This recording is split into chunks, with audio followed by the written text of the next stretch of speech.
On the 10th of May 2024, Ian Briley as pilot, Cheryl Prax as photographer, and John Whitlock as crew set off from North Weald in a Cessna 172 on a Berlin adventure to join the celebrations for the 75th anniversary of the Berlin Airlift, being held in Germany's capital over the following 2 days.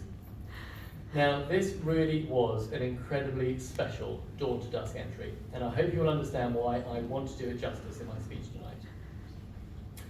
John was born and brought up in South London. He recalls as a boy of about 10 years old, travelling on an open-top bus with his parents near London Airport, which was Croydon in those days. A Dragon Rapide noisily flew very low over them and landed, and from then on, all John wanted to do was fly. As soon as he could, John joined the RAF as an apprentice, aged 16, in 1941. He trained as a wireless operator mechanic, air gunner. In 1943, he was assigned to assist New Zealand Squadron 490, operating Sunderland flying boats out of Bathurst, now Banjul, in the Gambia. John flew anti-submarine patrols over the Atlantic Ocean off the west coast of Africa, totaling 414 hours by the end of the war. John was then sent to Lynham and joined a 99 Squadron to retrain with Transport Command on Avro York aircraft. He flew supply and personnel repatriation missions to the various British outposts in the days when Britain had an empire. Typically, he would fly a 5-day mission to Singapore, routing Malta, Habanaya in Iraq, Karachi in India, as it was then, and on to Singapore.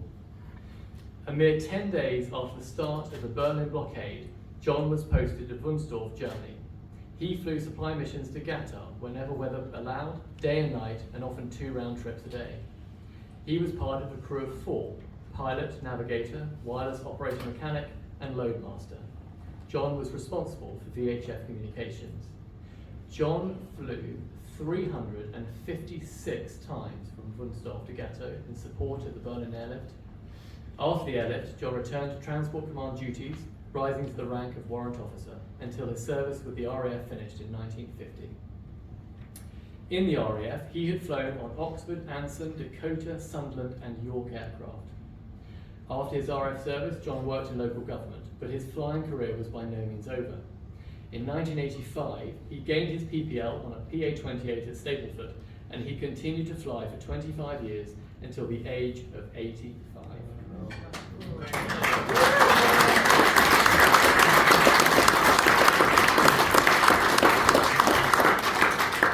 John was an active participant in the British Berlin Airlift Association, the BBAA, until its demise after COVID. With that organisation, he went on many historical trips to Germany and to previous Berlin Airlift Commemorations. Ian met John through Project Propeller, an annual reunion for ex-World War II aircrew held at airfields across the UK. Its unique feature being that all veterans were ferried to and from the venue by volunteer pilots such as Ian. John and Ian have flown together many times over the years, and they both realised they could use the Cessna as an accessible means of getting John to Berlin to attend these special commemorations.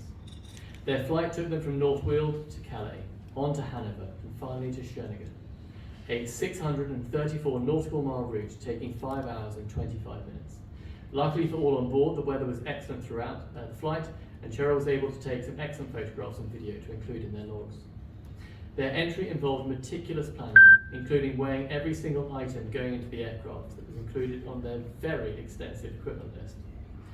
That planning involved not just their Dawn to Dusk entry, but also the 2 days of subsequent celebrations in Berlin. And I am delighted to welcome Group Captain Mark Heffron from the British Embassy in Berlin, who supported Ian, Cheryl and John with their preparations and during their time there.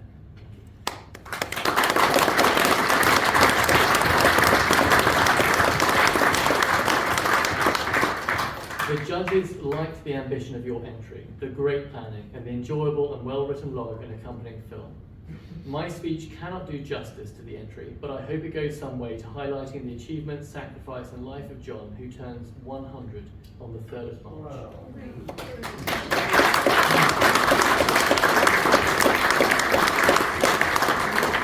So Ian, Cheryl and John take the 3rd equal place and the Tiger Club trophy. Please will you be upstanding and give John a well-deserved standing ovation.